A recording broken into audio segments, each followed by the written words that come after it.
ورونه دا کم غیرت دی، دا کم دین دی چې نن خلک موږ ته بیانوي.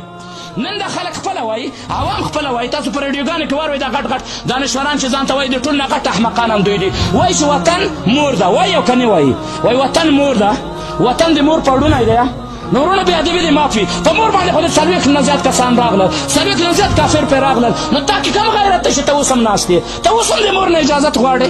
ته اوس هم په دې پسې ګرځې چې امیر یو دی که دوی که درې دي؟ مور دې ترې خلاصه کړه که نه. په مور باندې څلوېښت کسان راغلي دي او د هغې پړونه یې وویستلې، د هغې جامې یې وویستلې. ورونه قرآن یې درته وسوځولو، په قرآن امتیاز یې درته وکولې، تصویرونه یې درته جوړ کړل، تصویرونه یې بیا درته نشر کړل. د نبي علیه السلام تصویر یې جوړ کړ، هغې ته یې ښکرې ورکړې چې دغه نبي دی.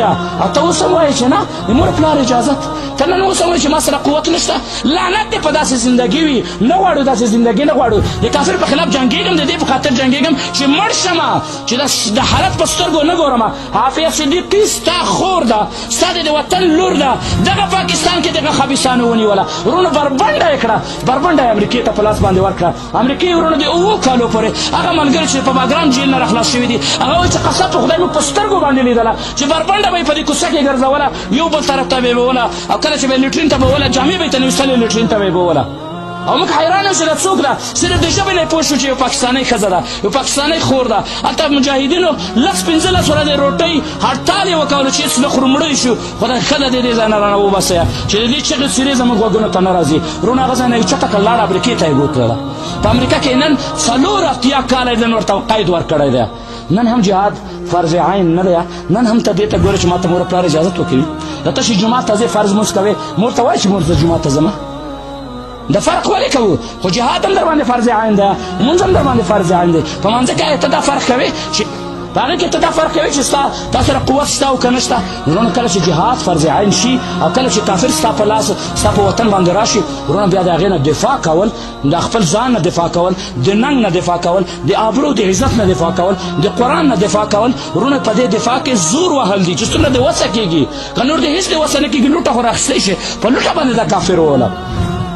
ورونه دا د دفاع ماده نه ده. دا انسان چې د ځان نه دفاع کوي، د خپل حریم نه دفاع کوي، د خپل عزت نه دفاع کوي. ورونه دغه دفاعي ماده، دفاعي قوت الله رب العزت حتی په حیواناتو کې ایښی دی. حیوانات نه دي، حیوانات په دې کې الله رب العزت ایښی دی. تاسو به لیدلي ورونه چرګ هم لیدلی ده. چرګه یو حریم لري. چرګه ته چې کوټانۍ غوندې جوړه کړي، مرغانچه ورته وایي، دغه د هغې حریم دی. کله چې هګۍ ته ورلاندې کړې، چرګه په هغې نه وروسته بابره شي چې کس انسان ورځي په هغې باندې ټوپونه وهي که نه وهي. او چې کله ګیدړ ورځي چې غواړي چې د ده بچیان وخوري، په هغې باندې حملې کوي او که نه کوي. چرګه ته پته ده چې زه کمزور یم، هېڅ هم نشم کولی. دغه چرګې خپل مخکې ډېرې چرګې لیدلې دي چې بڼې بڼې شوي دي، ټوکړه ټوکړه شوي دي، خو بیا هم الله رب العزت یې په دې فطرت کې دا شی ور ایښي دي چې تر څو زه ژوندی یم چرګه وایي زما بچي ته نشي ورنږدې کېدی. ما ول ټوټه ټوټه که بیا ورځه. تاسو به د وړې وړې مرغۍ لیدلي وي ورونه. ډېر خلک په دې باندې معلوموي چې دلته منګور دی. منګور ورځي، د هغې هغه هګۍ خوري، د هغې هغه ځالې ته ورځي. د وړې وړې مرغۍ چغو چغو څیري راځي، په دې باندې حملې کوي. ولې حملې کوي؟ د وړوکې مرغۍ د دومره ستر منګور، ځکه چې دا دفاعي فطرت الله رب العزت حتی د حیوان په حیوان کې هم ایښی دی. تاسو سپی لیدلی دی؟ اکرمکم الله راته بې ادبي د مافي سپی څومره خسیس یو حیوان دی. ته دې ورونه سپی چې په یو ځای کې یو د سپي یو حریم معلوم وي، د کور مخې ته چا تړلی یا د باغ مخې ته تړلی سپی دی. هغه باغ ته چې څوک ورنږدې کېږي، سپی ورباندې حملې کوي، غپېږي، چغې څیرې وهي، ځکه چې د هغې په فطرت کې دا شی شته چې زما حریم ته مه راځه.